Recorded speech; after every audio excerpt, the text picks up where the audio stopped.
Hello, this is Heavy Thrashed of Nasty Metal Productions channel at YouTube. Okay, I'm going to, for this episode, show off at least what I have on the SPV Steamhammer label. Yes, SPV Steamhammer.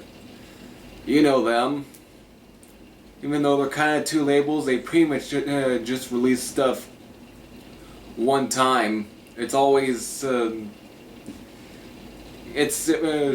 while SPV's kind of like a distributor. I don't know what's the deal or something, but I know they always partner up all the time because they're the same fucking label. You just always, when you buy something that's either Steamhammer or SPV, they just show, the two logos just show up all the time on the albums. However, they have been around at least since the 80s. They're pretty much just like Roadrunner Records and Metal Blade. They've been around and have never disbanded. They are one of the mainstream European labels. And while they do distribute their stuff here in the US, it's just they're mostly based out of Europe. Now, and they're known for you know, having bands such as Destruction, such as Sodom, such as maybe even Tankard, I don't know. You know, they've had at least quite a bit. And also now with having Accept. But however, I don't have like Sodom albums. I don't have the Destruction albums. I've listened to them, just downloaded. But I'm gonna show at least ones that I have. But I don't have very many, but I have definitely a bit. So what's that? Oh, I had to go and charge my battery up again. Yeah, it was going low. So what was I gonna do? Oh yeah, that's right, I was gonna show at least my SPV Steamhammer albums. Like again, I don't have any Destruction, I don't have any Sodom, I don't have at least early pressings. Oh wait, I do have an early pressing. It's on vinyl, but it's not Sodom or Destruction. It is something. I picked this one up in Fresno at Spinners Records in I think like 2012 or 13, somewhere around there. And I was definitely shocked to even see our early SPV Steamhammer record out there. This is Napalm, Zero to Black. Definitely a good album, I would say. It's, Napalm are the same band that were on the a part of the Combat Records Boot Camp series, you know, Comet Boot Camp. They were a part of that and released that EP on there, which had, I know one of the songs would end up on the actual full-length record before this one, Cruel Tranquility. But this one's their second one, and I know there's a CD release of this, but finding this on LP was definitely interesting, and I never heard the album. This was released in 1990, and this was by the time vinyl was almost going to start to become almost scarce. But yeah, pretty cool. I would say this one is not nearly as thrashy, I guess, as the first one. It is. It almost seems to have like sort of a groove metal thing going on for some reason on this album. Not bad though. Definitely dug it, but yeah, good one. Comes with its original insert.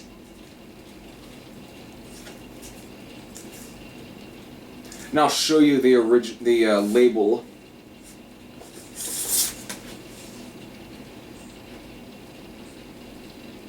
right there.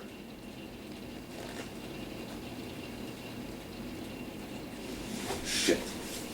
I know it's gonna fall, but yeah, color changes and such. It's definitely pretty cool. Let me get this in here.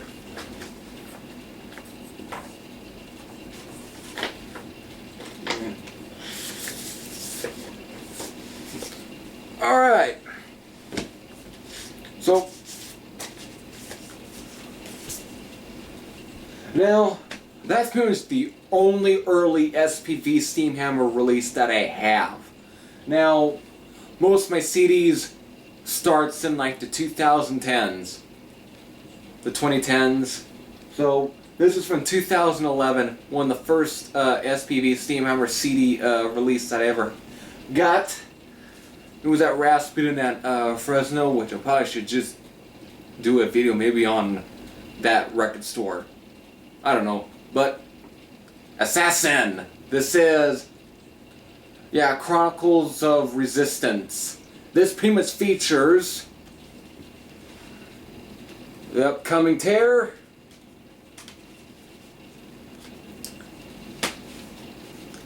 an Interstellar Experience.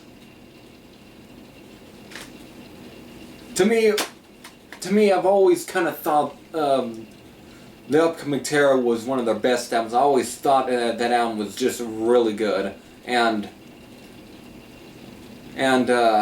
then Interstellar Experience is not a bad album, but it's not, I think, as much like it as much as the upcoming Terror. I don't know, it just seemed like the songwriting wasn't nearly as strong as the upcoming Terror, which was just fucking to me, that is indeed Teutonic thrash, such as Creator, Sodom, maybe even a little bit of Destruction here and there, in which the producer who produced that album, was Kyle Trepp. I think I said his name right. Who did as much, albums for like Violent Force, such as Destruction for the release from Agony. He's did Railway's second album. I think he's done definitely quite a bit. Even he helped engineer a Molly Hatchet album as well. But, however, speaking of another producer, I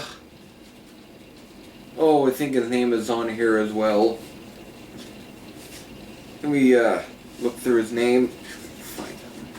Because I hope I'm not butchering his name, but he did most like the Sodom albums. You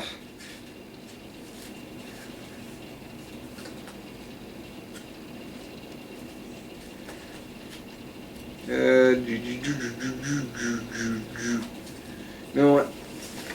I guess it's not a big deal.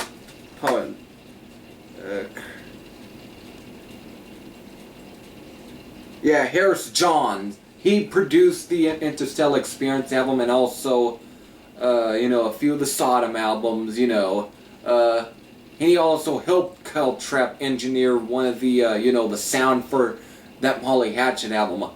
Don't have that, which I probably should, but I only heard a song off of it, which wasn't bad.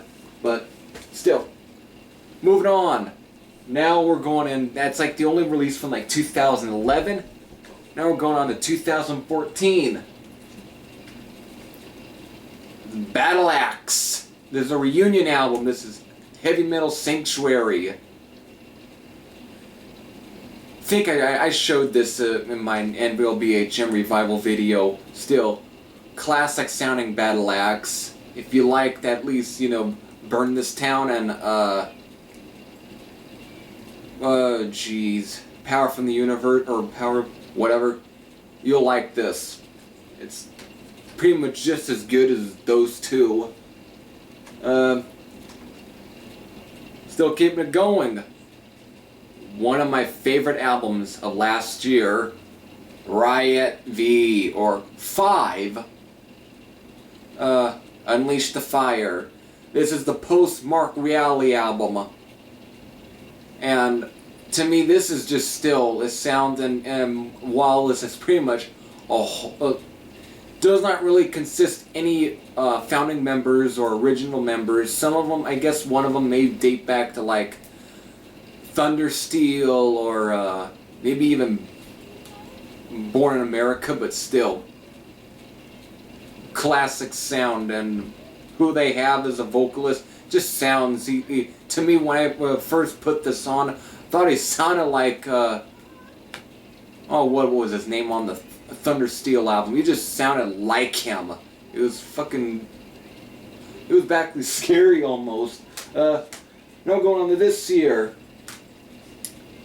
UFO's new album, A Conspiracy of Stars. Still, good UFO.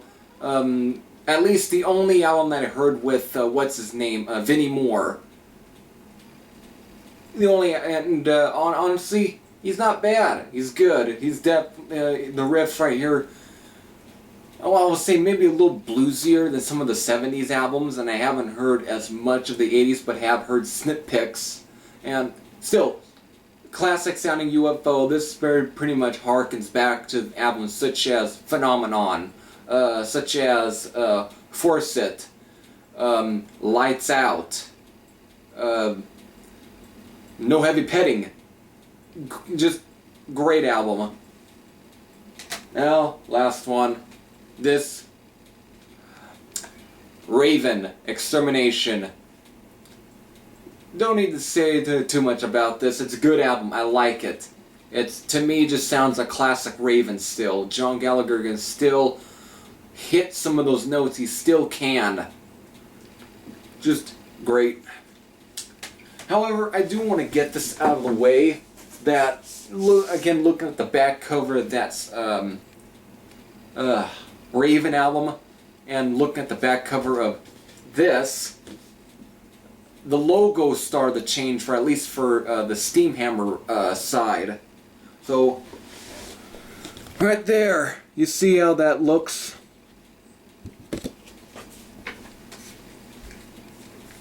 Then here, definitely was changing. Definitely changed. Okay. So that's pretty much it for stuff that I have on at least the SPV Steamhammer record label. So, as I always end my videos, this is Heavy Thrashes saying, I'm out!